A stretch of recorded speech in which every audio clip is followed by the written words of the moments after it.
Você já ouviu falar em permacultura? O que é permacultura? Tem muita gente falando por aí, explicando, comentando.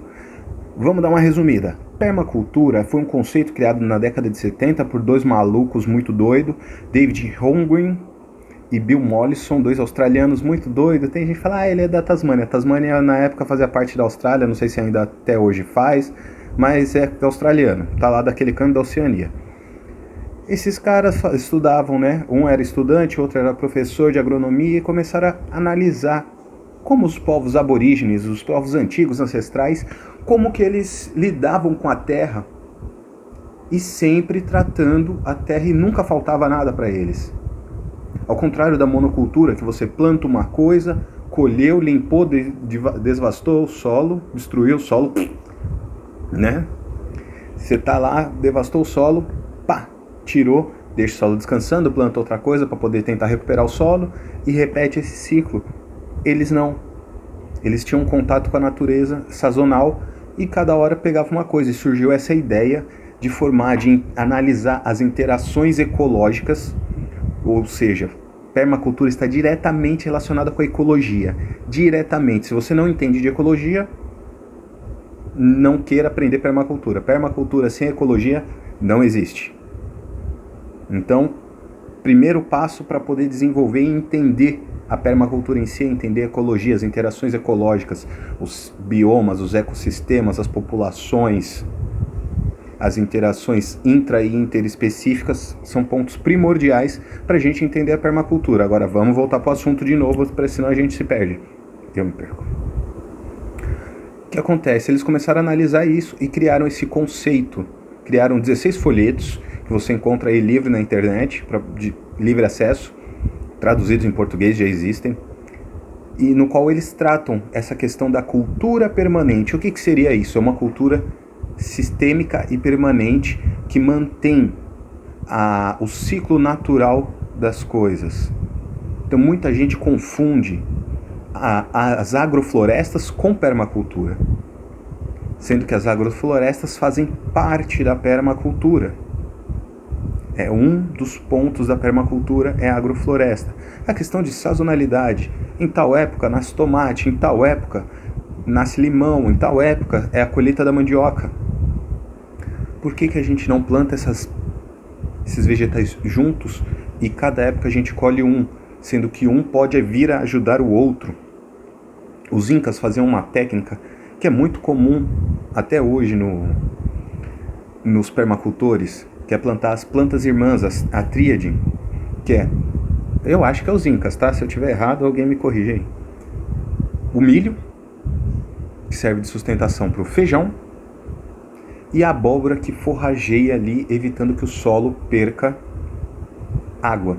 E o feijão, ele faz união com fungos, formando as micorrizas, que são colônias de fungos que ficam nas raízes, que ajudam a nitrogenar o solo. Boa parte das leguminosas fazem isso, tem essa função. Então o que acontece? Uma protege a outra, uma ajuda a outra, cada uma na sua função, e você colhe feijão, abóbora e milho. É uma cultura que dura um tempo e não desgasta o solo, e você não precisa ficar tirando, limpando, revirando, adicionando adubos, químicos, se preocupando com coisas a mais. Esse é um dos principais pontos da permacultura. É uma cultura integrada com a natureza, respeitando os ciclos naturais e o ecossistema local.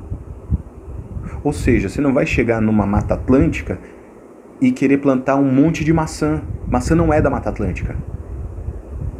Entende? Esse é um ponto principal. Você pode plantar maçã? Pode. Mas planta um cambuci do lado. Entende? Planta outra planta nativa próxima. Não foca só na maçã. Esse é o ponto. Respeita todos os animais, vegetais locais. Influencia isso também até nos minerais locais, porque cada planta tem uma necessidade diferente do solo. Se você traz uma planta exótica para uma determinada região, ela vai puxar minerais diferentes do solo do que a planta nativa. Isso vai desequilibrar das outras plantas que necessitam daquele mineral que aquela exótica está puxando. E isso vai fazer o quê? Vai causando um desequilíbrio. E isso é o que a permacultura não quer, causar desequilíbrio.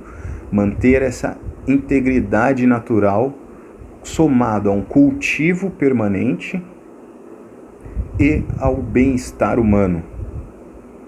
Esse é um resumo básico. Existem mais coisas, mais detalhadas, mas isso é o básico do básico. O interessante, a permacultura não segue ideologia nenhuma. Ela junta o conhecimento ancestral dos nossos antepassados, dos nossos antigos, e pega esses conhecimentos, valida eles com a ciência. Conhecimentos que não são validados com a ciência, não tem por que usar. A Terra plana é um conhecimento ancestral, que foi desvalidado pela ciência, por isso que hoje a gente sabe que a Terra não é plana.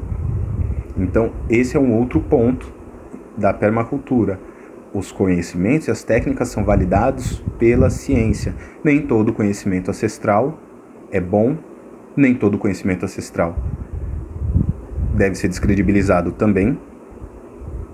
Tem muito conhecimento bom que vem sendo validado com a ciência atual, vem sendo cada vez mais atualizado, alguns vem sendo adaptado. Então, esse é um dos pontos. Pegar o conhecimento ancestral, validar com a ciência, fazer análise e botar em prática.